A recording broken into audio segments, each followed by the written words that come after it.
अच्छी और सच्ची खबरों में बात सूडान संकट में घिरे भारतीयों को बचाने के लिए चलाए गए ऑपरेशन कावेरी की। बीते 10 दिन से सूडान सुलग रहा है। सूडान की राजधानी खार्तूम और देश के दूसरे हिस्सों में सेना और अर्धसैनिक रैपिड सपोर्ट फोर्स आपस में भिड़ गए हैं, जिससे हालात बेकाबू हो रहे हैं। ऐसे मुश्किल हालात में हिंदुस्तान सूडान में रह रहे भारतीयों की सकुशल वतन वापसी की कोशिश में जुटा है।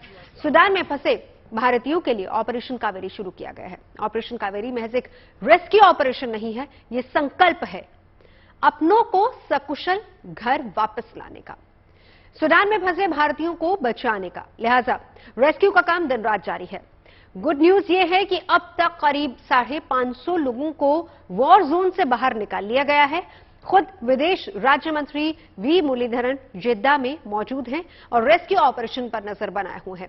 खबर यह भी है कि हिंडन एयरबेस से C-17 विमान भी युद्धग्रस्त क्षेत्र में फंसे भारतीयों को लाने सूडान रवाना होने वाला है और उम्मीद यह है कि जल्दी ही सभी भारतीय सेफ जोन में पहुंच जाएंगे।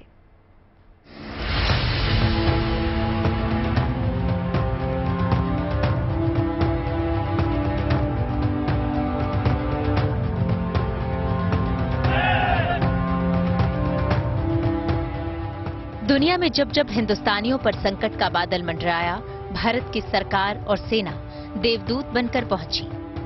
कभी ऑपरेशन सुकून, कभी ऑपरेशन गंगा और अब ऑपरेशन कावेरी। सूडान में फंसे भारतीयों की वतन वापसी का मेगा मिशन। अब इन चेहरों पर मुस्कान है, खुशी अपने घर परिवार के पास लौटने की। उन्होंने हमें यहाँ शिप भी भेज दिया है। इंडियन नेवी हमारा पूरा अच्छे से ख्याल रख रही है, हमारे बच्चों को अच्छे से टेक केयर कर रही है एंड खाना बड़ा अच्छा मिला है। अब लग रहा है कि हाँ सेफ हाथों में और घर इंडिया पहुंच जाएंगे।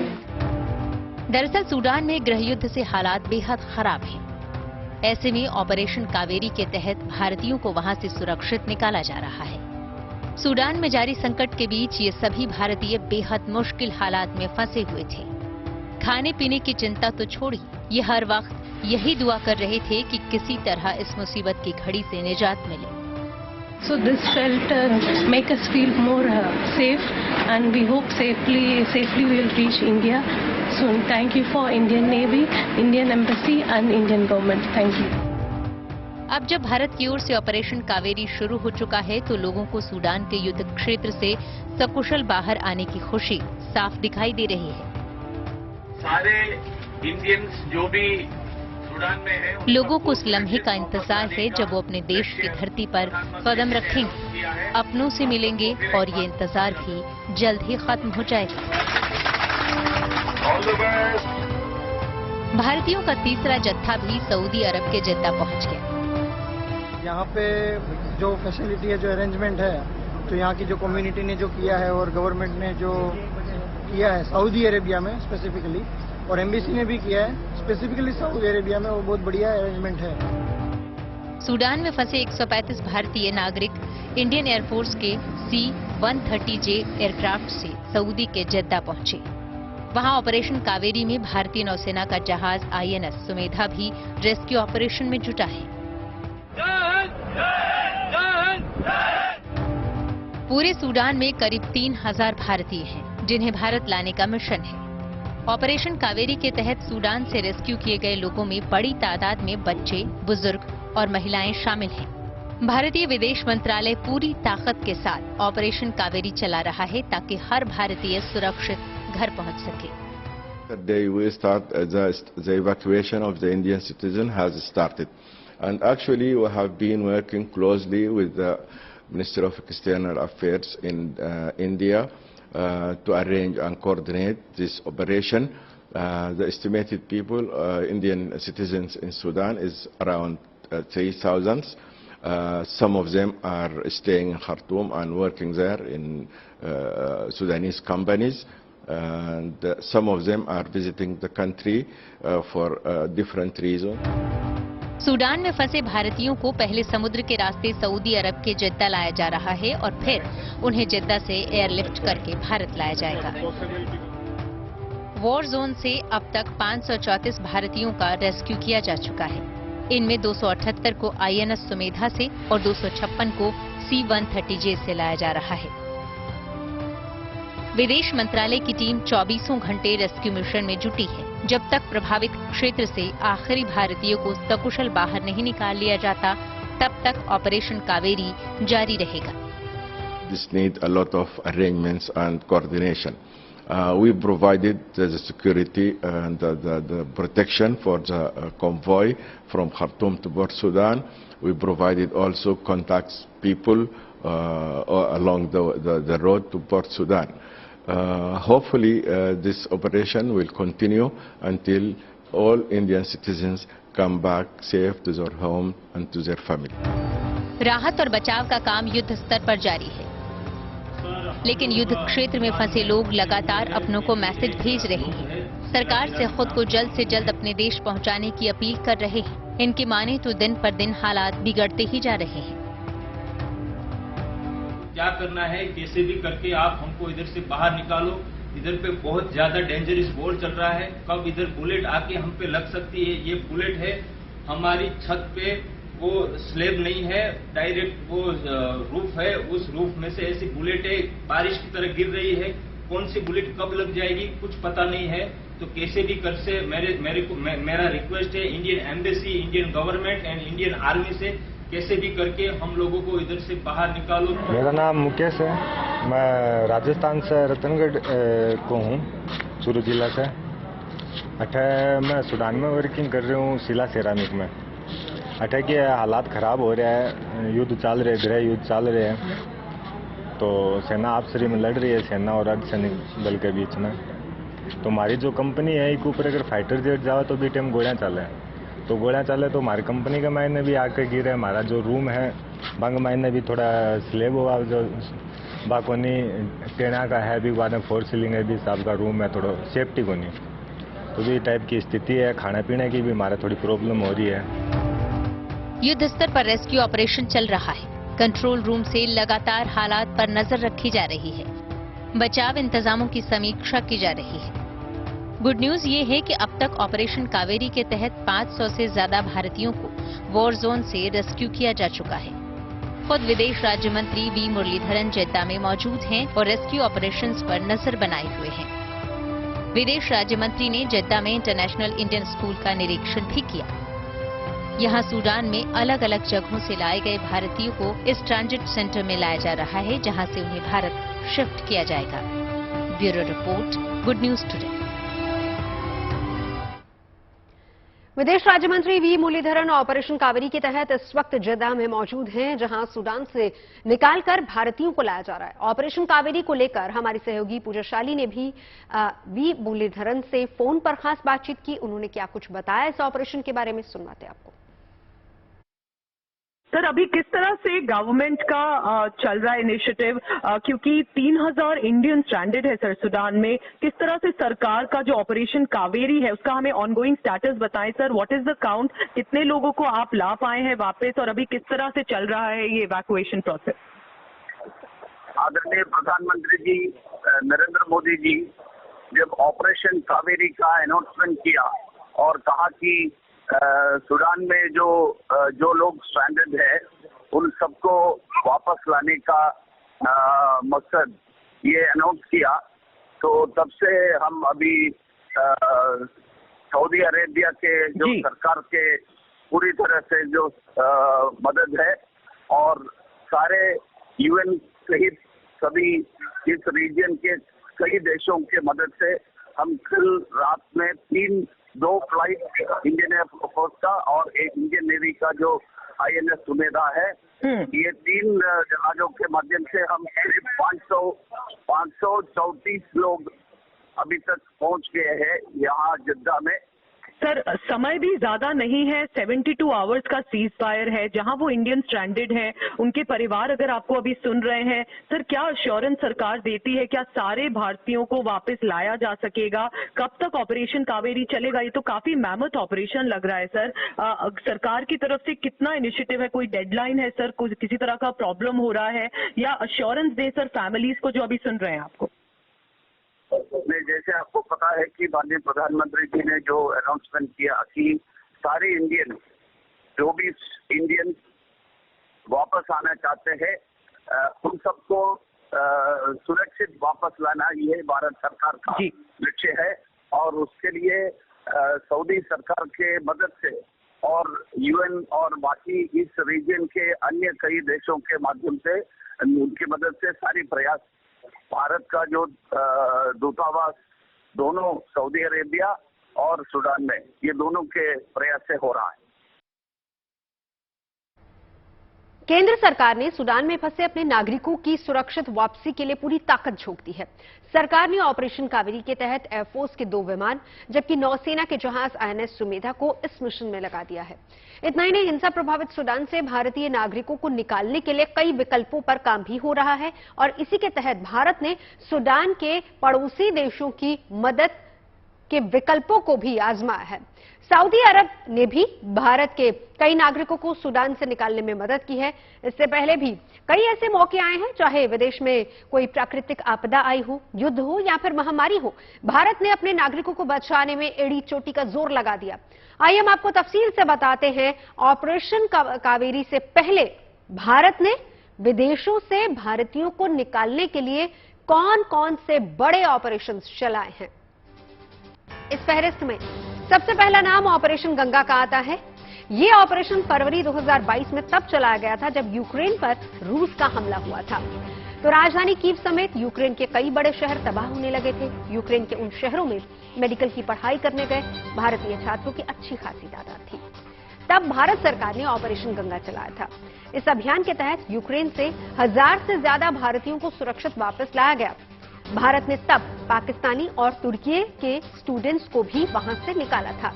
प्रधानमंत्री नरेंद्र मोदी ने इस ऑपरेशन के लिए केंद्रीय मंत्री हरदीप पुरी, किरण रिजिजू, ज्योतिरादित्य सिंधिया और जलबीर सिंह को पोलैंड और रोमानिया भेजा था।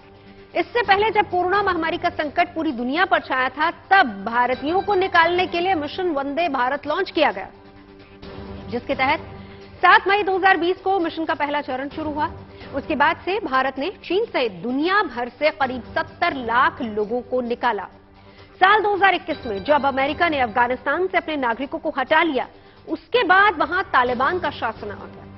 उस हालात में विदेशी ही नहीं बल्कि अफगानों को भी देश छोड़कर भागने पर मजबूर होना पड़ा था। अफरा तफरी के इस माहौल में भारत के सामने वहां फंसे अपने नागरिकों के साथ अफगान हिंदू और सिख समुदाय के लोगों को निकालने की चुनौती थी।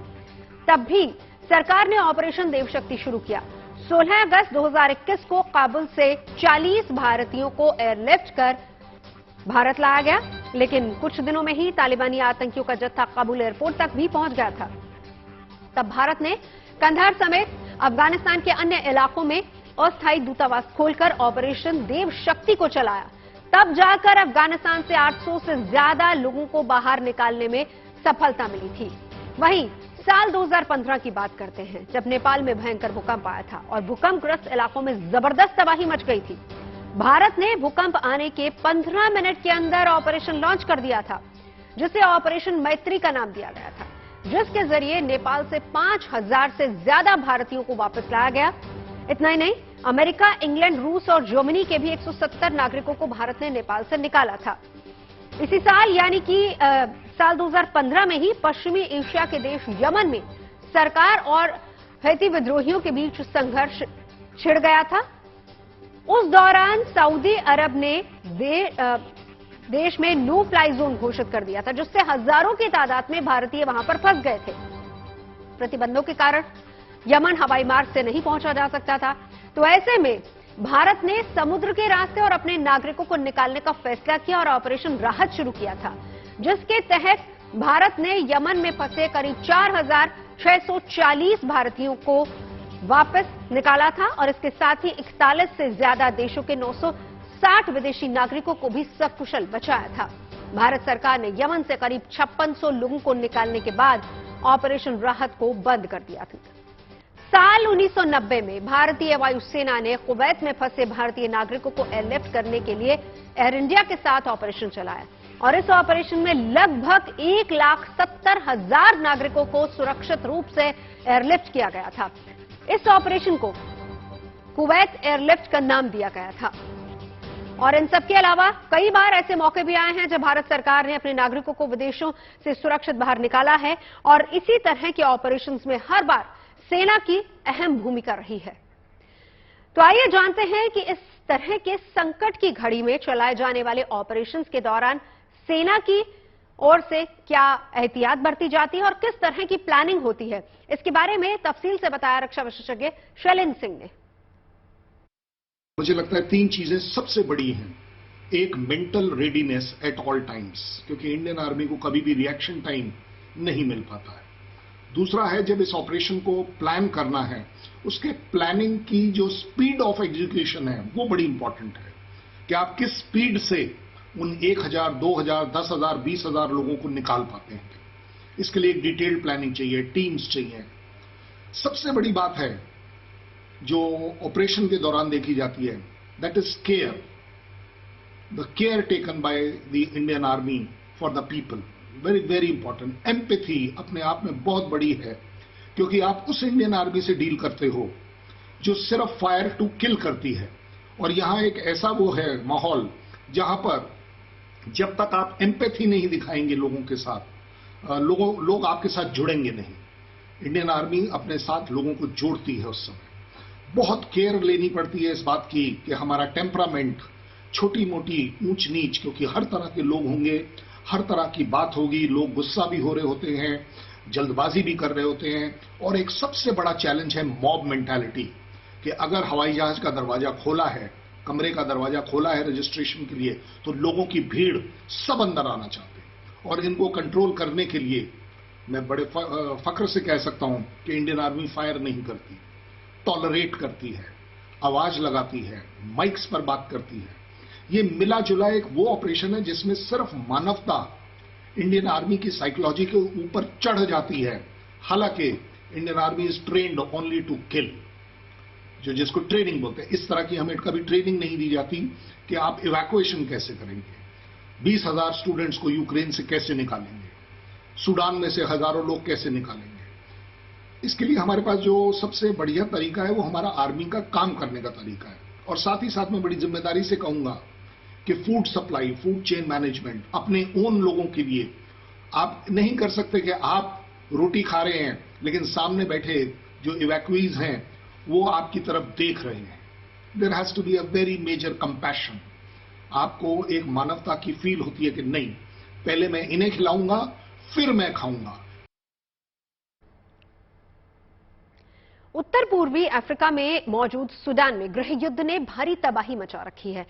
सेना और मजबूत अर्धसैनिक रैपिड सपोर्ट फोर्स ने अपने ही देश को जंग का मैदान बना दिया है। 2 जनरल आमने सामने हैं, जिससे हालात लगातार बिगड़ते जा रहे हैं। जिस सेना और अर्धसैनिक बलों को सूडान के हितों की रक्षा करनी चाहिए थी और सूडान को दुश्मनों से बचाना चाहिए था, वही सेना और अर्धसैनिक बल आपस में देश की सत्ता पर नियंत्रण के लिए संघर्ष कर रहे हैं और इस संघर्ष में खून बह रहा है सूडान के आम लोगों का।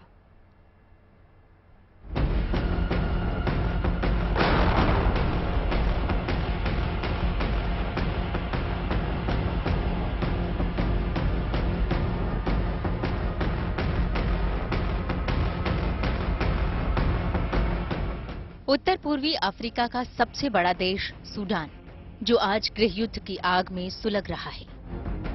बंदूक के निशाने पर दुश्मन नहीं बल्कि अपने ही लोग हैं।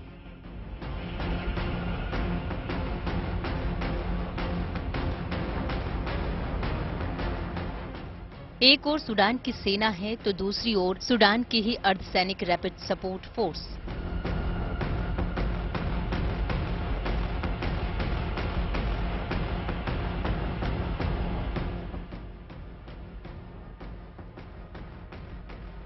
सत्ता हासिल करने के लिए सेना और अर्धसैनिक बल रैपिड सपोर्ट फोर्स के बीच संघर्ष चल रहा है।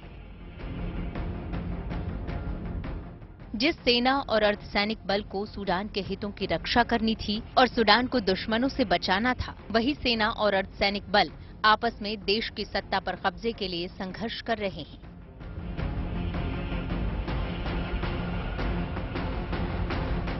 इस संघर्ष में अब तक 400 से ज्यादा लोगों की जान जा चुकी है। अस्पतालों में घायलों को भर्ती करने के लिए जगह भी नहीं बची है। और दूसरी जरूरी सेवाएं भी चरमरा गई हैं। रिहायशी इलाके लड़ाई के मैदान में तब्दील नजर आ रहे हैं।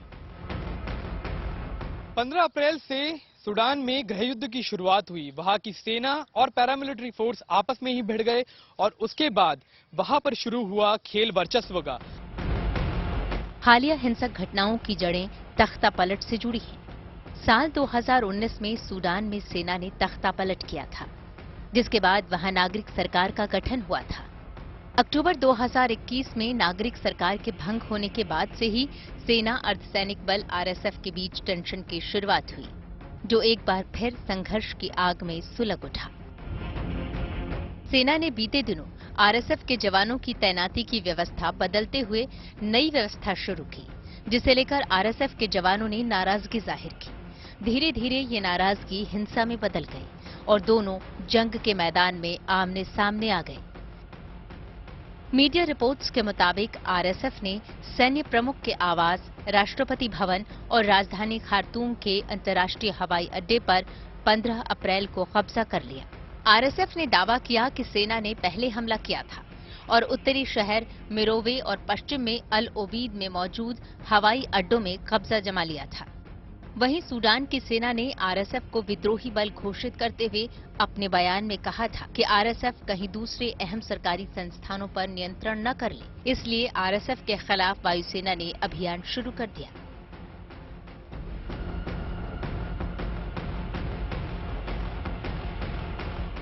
सेना की कमान जनरल अब्दुल फतेह अल बुरहान के हाथों में है, वहीं आरएसएफ की कमान हमदान डगालो यानी हिमेदती के पास है।